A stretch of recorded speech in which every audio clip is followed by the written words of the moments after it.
Hello students, good morning. How are you? I hope आप अच्छे होगे, घर पे होगे, एंजॉय कर रहे होगे और साथ में पढ़ भी रहे होगे। तो आज हमने आपका सेकंड चैप्टर करना है। सेकंड चैप्टर है a most forgiving app. App का मतलब होता है मंकी। जो मंकी होते हैं या गोरिल्ला टाइप के जो होते हैं उनको एप्स बोलते हैं।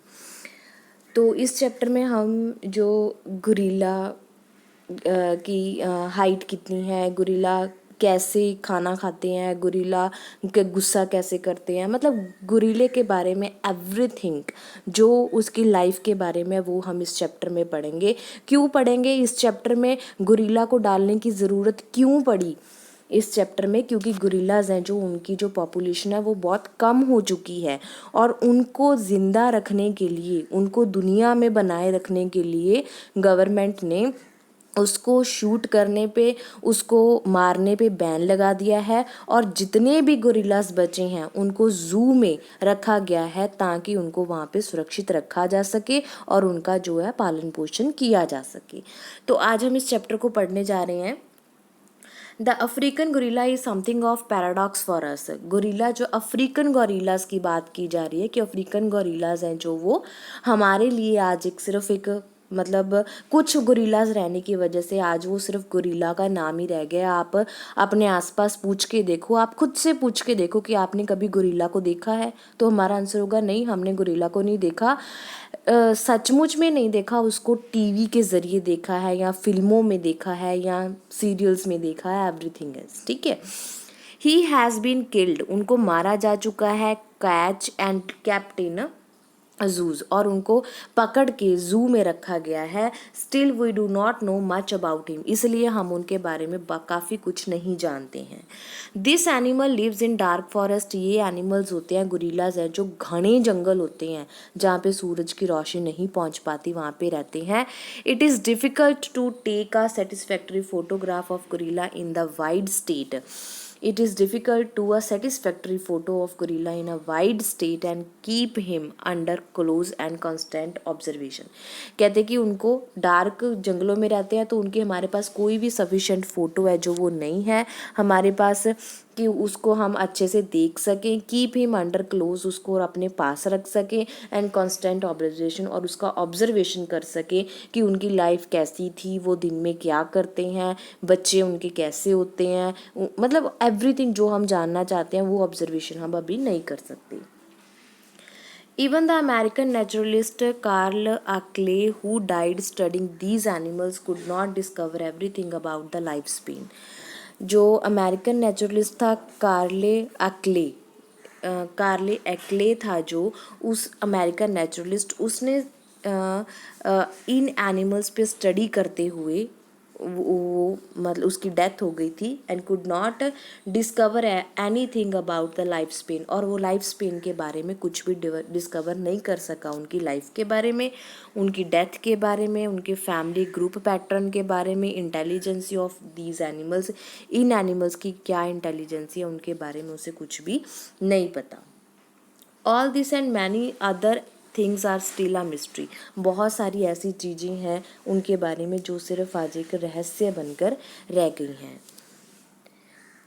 सर जूलियन हॉलेक्स has written that trees in the London Zoo he saw an 18-month-old gorilla tracing the outline of his shadow within his own finger।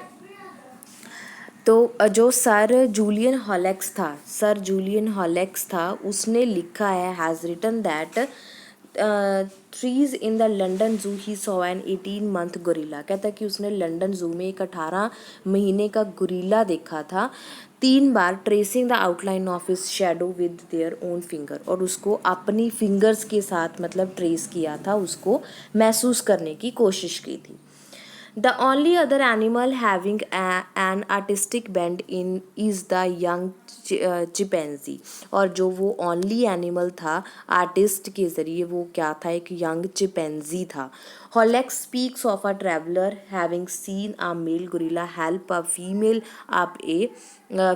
up a steep rock। कहता उसने देखा कि जो मेल गोरिल्ला है वो female gorilla को help कर रहा है एक पहाड़ी पे चढ़ने के लिए। This humanness of gorilla is very interesting. और ये जो ह्यूमननेस है, इसको ह्यूमननेस क्यों बोला गया है? क्योंकि हमें पढ़ाया जाता है ना कि हमारे जो पूर्वज थे वो पहले क्या थे, मंकी थे, मंकी की शेप में थे। धीरे धीरे जैसे जैसे डेवलपमेंट होती गई वैसे वैसे उनका क्या होता गया, हम जो ह्यूमंस हैं उनमें से निकल के हमारी जो सुधरी हुई नस्ल है मंकी की वो हम हैं, तो इसलिए उसे ह्यूमननेस बोला गया है। Of the gorilla is very interesting, वो बहुत ही इंटरेस्टिंग था। ये कौन बता रहा है? सर जूलियस हॉलेक्स बता रहा है।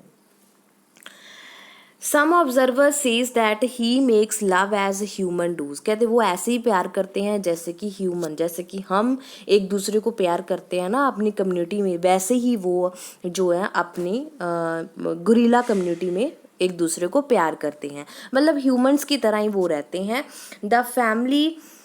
The family clings together, family है जो वो साथ में रहती है। It feeds in a group in the day time, वो ग्रुप में खाना खाते हैं दिन के टाइम में। Each member makes a pile of food and sit down to eat, हर एक मेंबर होता है जो फूड बनाता है या लेके आता है और साथ में बैठ के उसको खाते हैं। By night each member makes a separate, रात को सभी मेंबर सेपरेट अलग अलग हो जाते हैं। Comfortable bed for the bamboo fronds, और बैम्बू जो बांस के बने होते हैं उन बेड को वो उन बांस को वो अपना बेड समझते हैं, उनको इकट्ठा करके उन पे लेट जाते हैं। The father makes his bed a foot और टू फ्रॉम द ग्राउंड, जो फादर है makes his bed a foot और टू फ्रॉम द ग्राउंड, जो फादर गोरिल्लाज होते हैं वो अपना बेड है जो 1 या 2 फुट ज़्यादा लंबा बनाते हैं क्योंकि उनकी हाइट उनसे ज़्यादा होती है। And mother is litter higher and the children are safely lost in the branches up above. और जो फीमेल गोरिल्लाज होती हैं, मदर होती हैं, और लिटर हायर उनका थोड़ा छोटा होता है। And children are safely lost in the branches up above, और उनके जो छोटे छोटे बच्चे होते हैं वो तो जो पेड़ की शाखाएं होती हैं, ब्रांचेस होती हैं, उन पे बैठ जाते हैं। when a gorilla walks, जब गोरिल्ला चलते हैं, he takes the main weight on his short legs, जब वो चलते हैं तो अपना वो सारा जो वजन होता है अपने शरीर का वो किस पे डाल लेते हैं? शॉर्ट लेग्स पे। ही रेस्ट्स ऑन द क्लिंक्स of this hands at the end of his long arms, और उसके बाद वो अपने जो लॉन्ग आर्म्स हैं उनके सहारे चलना शुरू कर देते हैं। A full grown male stands a height of 6 feet, एक जो लंबा पूरा मेल गोरिल्ला होता है उसकी हाइट है, जो कद है उसका 6 फीट का होता है। ही जनरली वेट्स 600 पाउंड्स, और उसका वेट होता है जो 600 पाउंड्स होता है। ही इज़ वेरी स्ट्रॉन्ग, बहुत ही ज़्यादा पावर होती है उसमें। The female is much smaller and lighter, और जो फीमेल होती है वो बहुत थोड़ी सी छोटी होती है और उसका वेट भी कम होता है।